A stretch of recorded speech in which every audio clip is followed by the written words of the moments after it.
And welcome all to let's crack it with Abhishek Gupta. तो हम पढ़ रहे हैं पॉलिटिकल हिस्ट्री ऑफ उत्तराखंड। उसमें हम पढ़ने जा रहे हैं परमार डायनेस्टी ऑफ गढ़वाल। इसके ऊपर ऑलरेडी एक वीडियो आ चुकी है और इससे पहले कई सारी वीडियोस आ चुकी हैं पॉलिटिकल हिस्ट्री ऑफ उत्तराखंड पे। अगर आप लोगों ने वो कवर नहीं की है तो उसको जरूर कवर कर लीजिएगा। बहुत इंपॉर्टेंट है आगे आने वाले जो भी एग्जाम्स हैं उत्तराखंड में, चाहे प्रीलिम्स का एग्जाम हो, चाहे मेंस का एग्जाम हो, चाहे यूके पीएससी ले रहा हो, चाहे यूके ट्रिपल एससी ले रहा हो, सभी एग्जाम्स के लिए बहुत ज़्यादा इंपॉर्टेंट है। तो उसको आप जरूर कवर कर लीजिए सारी वीडियोज़ को। गाइस बताना चाहूँगा, अगर आपने let's crack it with Abhishek Gupta का यूट्यूब चैनल सब्सक्राइब नहीं किया है तो उसको जरूर सब्सक्राइब कर लीजिएगा। और let's crack it with Abhishek Gupta का फ्री टेलीग्राम चैनल भी है, तो इसको जरूर ज्वाइन कर लेना। इसका लिंक आपको वीडियो के डिस्क्रिप्शन में मिल जाएगा। इसको ज्वाइन करना बहुत ही ज़्यादा जरूरी है, तो उसको जरूर से जरूर ज्वाइन कर लेना। साथ साथ गाइस बताना चाहूँगा, लोअर पीसीएस मेंस के लिए, एफआरओ मेंस के लिए और एडवोकेट जनरल आरओ मेंस के लिए फुल प्रिपरेशन बैच चल रहा है। तो जो भी विलिंग कैंडिडेट्स हैं जो चाहते हैं कि वो अपनी प्रिपरेशन बहुत अच्छे से कर सकें, तो वो मुझे 7665804421 पर कॉल या मैसेज कर सकते हैं और ग्रुप को ज्वाइन कर सकते हैं, जिससे कि वो उनकी जो प्रिपरेशन है वो बहुत अच्छे से हो सके। तो इससे पहले हम काफ़ी चीज़ें पढ़ चुके थे परमार डायनेस्टी ऑफ गढ़वाल में, और आज हमें पढ़ना है पेज नंबर 7 से। तो date of accession of Kanakpal से हमें पढ़ना है कि कनकपाल ने कब, जब राजा जो बना कनकपाल, तो उसका एक्सेशन कब हुआ, तो उसके ऊपर आज हमें पढ़ना चलना है। यहाँ से आज स्टार्ट करना है। तो date of accession of Kanakpal से पढ़ना है। तो there is a variation in the dates given by various authors regarding the date of accession of Kanakpal. तो अगर आप लोगों ने अगर इससे पुरानी वाली वीडियो नहीं देखी है तो उसको जरूर देख लीजिएगा। उसका आपको लिंक मिल जाएगा ऊपर, जो आई करके आता है उसके अंदर आपको उसका लिंक मिल जाएगा, तो उसको जरूर क्लिक कर लीजिएगा, जिससे कि आप पिछली वाली वीडियो जरूर देख सकें। तो there is a variation in the dates given by various authors regarding the date of accession of Kanakpal. तो कनकपाल कब पावर में आए चांदपुर में, तो उसके ऊपर अलग अलग ऑथर्स ने अलग अलग डेट्स बताई है। किसी भी ऑथर ने एक फिक्स्ड डेट नहीं बताई है।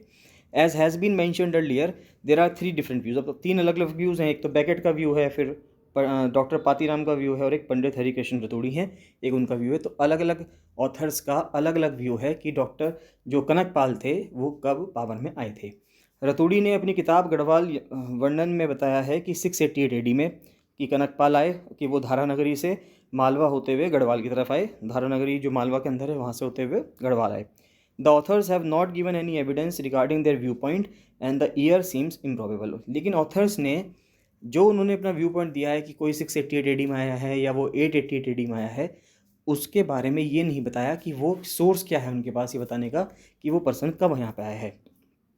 Because the first king of the Paramaras of Malwa was Upendra. लेकिन ये कहा जा रहा है कि जो मालवा का जो परमार्स थे उनका जो फर्स्ट किंग था वो तो उपेंद्र थे, कृष्णराज कहा जाता था उनको, और उनका जो पीरियड था वो 847 से 873 के बीच में था।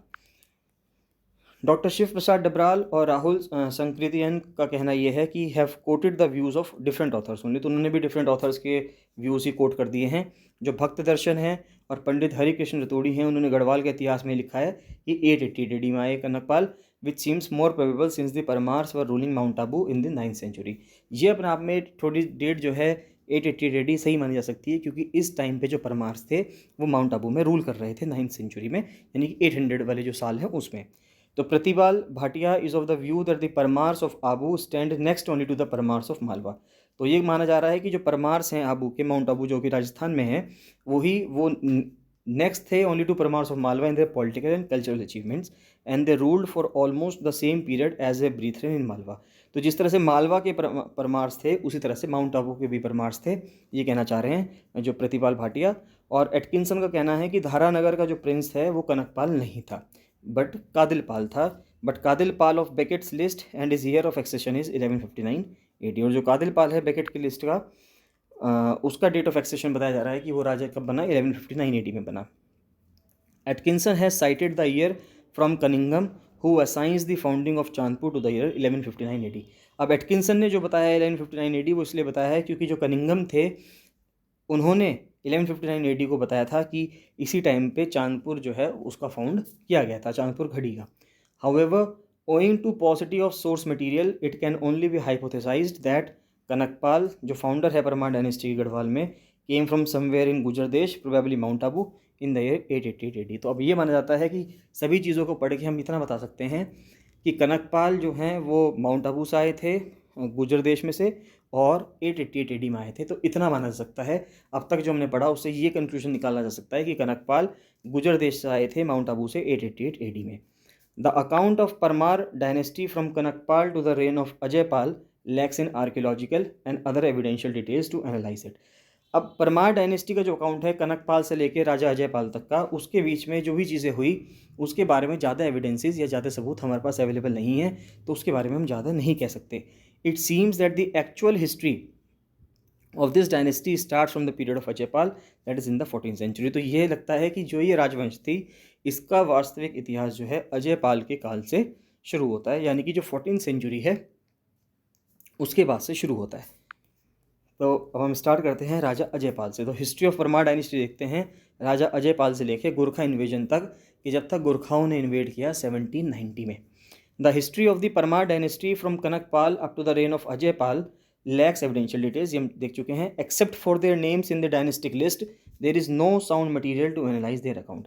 परमार डायनेस्टी में कनकपाल से लेके राजा अजयपाल तक जो भी एविडेंसेस हैं उनकी हमें कमी है। हम ये नहीं बता सकते कि इस दौरान क्या हुआ, सिर्फ हमें उनकी जो डायनेस्टी है उनके नाम पता हैं राजाओं की, कि सबसे पहले राजा कौन था और उसके बाद कौन हुआ, उसके बाद कौन हुआ।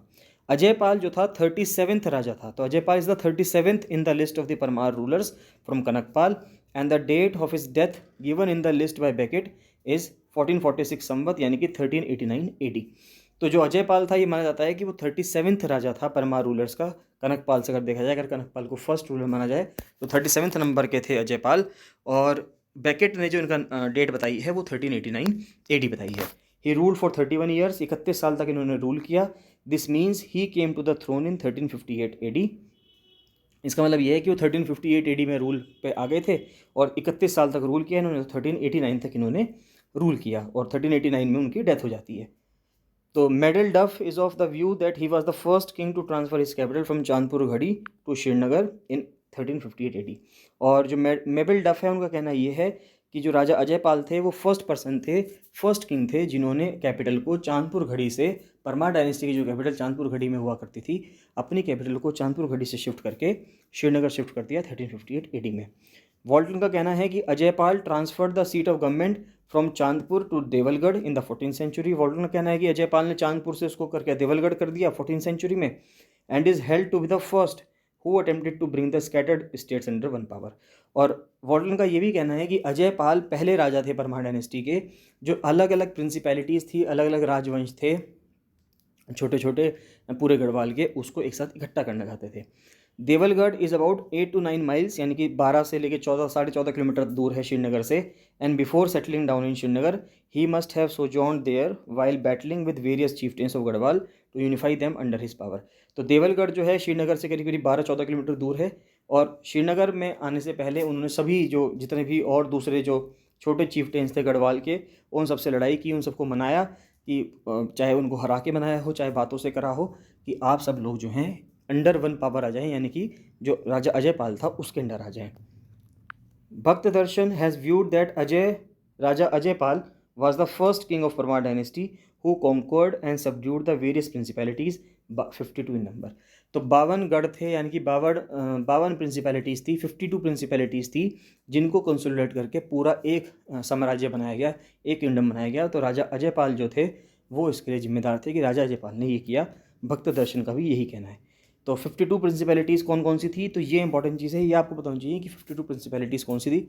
कोई भी नाम पूछ सकते हैं आपसे, पूछ सकते हैं आपको मल्टीपल जो क्वेश्चन में इस तरह से आ सकता है कि आपको दे दिया जाएगा कि इन चारों में से कौन एक 52 जो गढ़ थे उनमें से कोई एक गढ़वाल का गढ़ नहीं है, तो ऐसा करके पूछ सकते हैं, या पूछ लेंगे इनमें से कौन सा है। तो आपको ये 52 के 52 नाम ध्यान होने चाहिए। तो फर्स्ट है चांदपुर गढ़, फिर है कंदारा गढ़, ये कंडारास का है, फिर देवलगढ़ राजा देवल का, फिर नागनाथगढ़ ये नाग डायनेस्टी के हैं, फिर आता है पोलीगढ़ ये बचवान बिस्ट का है, फिर खारगढ़ ये खार कास्ट का है, फिर फालियानगढ़ फालियन ब्राह्मण्स का, फिर बांगरगढ़ ये नागवंशी रानास का, फिर कोयलीगढ़ ये संजावंश का है, भरपुरगढ़ और कुजारीगढ़ ये सब संजावंश के हैं, और सिलगढ़ भी संजावंश का है। फिर लोधगढ़ ये लोधी का है, रायकागढ़ रमोला का, फिर मुंगारागढ़ रावत जी का, ऊपूगढ़ चौहान, मौलियागढ़ रमोलास का है, संकरीगढ़ रानास का है नालागढ़ देहरादून में, फिर रानीगढ़ रानास का, विराल्टागढ़ रावत का, चौंदागढ़ चौम का है। तो ये अलग अलग जो डायनेस्टीज थी, छोटी छोटी जो वंश थे उनके हैं। रानीगढ़ खातीस के, तोपगढ़ तोपवालास, श्री गुरुगढ़ ये पडियार का है, लोभागढ़ नोभा निगीज जो हैं, बंधनगढ़ बंधन कास्ट के, दुशोलीगढ़ मानवार किंग का, धौनागढ़, लंगूरगढ़, फिर वाघगढ़ आता है, फिर त्रियागढ़ आता है त्रिया कास्ट का, फिर पुरुषुगढ़ है, लोधनगढ़ है, रतनगढ़ है, फिर गढ़कोट गढ़ है और घरतांगगढ़ है। तो ये इंपॉर्टेंट चीज़ें हैं। आप इसको बस आप 5-7 बार आप इसको रिवाइज़ करेंगे, इनको बार बार आप देख लेंगे जितने भी ये नाम हैं, तो आपका ये नाम से सब ध्यान हो जाएगा कि कौन कौन से गढ़ हैं। फिर आता है चंदकोटगढ़, फिर नायलगढ़, अजमीरगढ़, सावलीगढ़, बादलपुर, संगेला और गुजारू। फिर आते हैं जोंतगढ़, जौनपुरगढ़, चंपागढ़, कारागढ़, भुवानागढ़ और कांधागढ़। तो ऐसे करके ये 52 गढ़ हैं। तो ये आपको सारे नाम पता होने चाहिए कि ये कुछ भी 52 में से कोई भी आपको 4 ऑप्शंस में करके दे देगा जो आपके प्रीलिम्स एग्जाम होते हैं। तो उसमें जो यूके पीएससी है और यूके ट्रिपल एससी है वो इसमें से कुछ भी कर सकता है। तो फिर आगे आ रहा है कि Ajaypal was a great ruler. Ajaypal अपने आप में ग्रेट रूलर थे जिन्होंने इन 52 की 52 प्रिंसिपैलिटीज़ को एक साथ यूनाइट कर दिया। तो अब नामे माना जा सकता है कि वो ग्रेट रूलर थे। Poet Bharat in his work Manodaya has compared his different qualities with those of Krishna, Yudhishthir, Bhim, Kuber and Indra. तो जो पोएट भरत हैं उन्होंने अपनी जो किताब लिखी है, उन्होंने जो अपनी कंपोजिशन लिखी है मनोदय, उसके अंदर राजा अजयपाल को अलग अलग लोगों से उनकी क्वालिटीज़ को मैच करवाया है। जैसे कि कृष्ण से करवाया है, युधिष्ठिर से करवाया है, भीम से, कुबेर से और इंद्र से। There are several primary sources of his reign in Garhwal. In Devalgarh the statue of Raja Ajaypal is engraved on a wall in front on the temple of lord Vishnu.